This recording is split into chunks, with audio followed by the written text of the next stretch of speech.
Bonjour à toutes et à tous, j'espère que vous allez bien.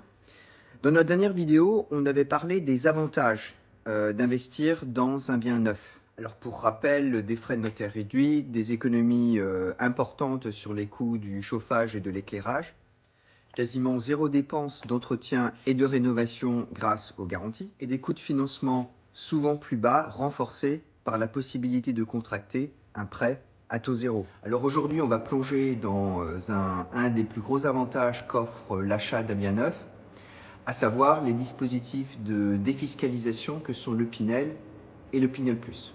On y va. Alors le Pinel est un des dispositifs de défiscalisation qui a eu le plus de succès au fil des ans. Mais attention, parce que les conditions d'éligibilité ont considérablement été renforcées. Mais d'abord, les basiques. Alors, le Pinel, c'est pour les biens neufs.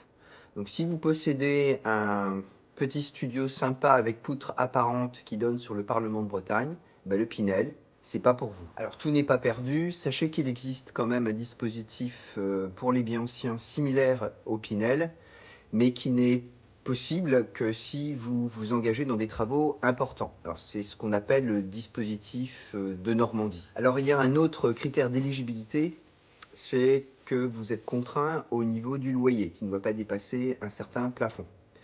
Alors, ce plafond dépend de la zone où se trouve le bien. Alors, je ne rentre pas dans le détail, mais je rajoute un lien au texte d'accompagnement de cette vidéo. Alors, vous n'êtes pas non plus libre du choix de vos locataires, c'est-à-dire qu'ils ne doivent pas dépasser un certain niveau de revenus. Alors, encore une fois, je passe sur les détails. Alors, comme le Pinel a pour objectif de stimuler l'offre de logements dans des zones tendues, en fait, l'avantage fiscal ne peut être obtenu que dans ces zones-là. Alors, ça veut dire Paris, la région parisienne et toutes les agglomérations de plus de 250 000 habitants, dont Rennes.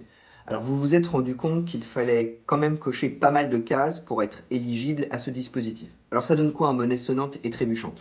Donc, admettons que vous investissiez dans un bien neuf de 300 000 euros et que vous le mettiez en location pour 12 ans. Dans le cadre du Pinel, vous pourriez économiser 42 000 euros d'impôts. Et si votre bien est éligible au Pinel Plus, ça va jusqu'à 63 000 euros. C'est pas négligeable. La principale différence entre le Pinel et le Pinel Plus, c'est que ce dernier impose des critères supplémentaires. Donc, comme l'efficacité énergétique de votre bien, pour parler simple, il faut que le DPE soit A. Des critères de confort comme la taille minimale de votre bien, c'est-à-dire qu'un T2 par exemple doit être au minimum de 45 mètres carrés, et si vous avez un T3, un T4, un T5, il faut qu'ils aient une double exposition.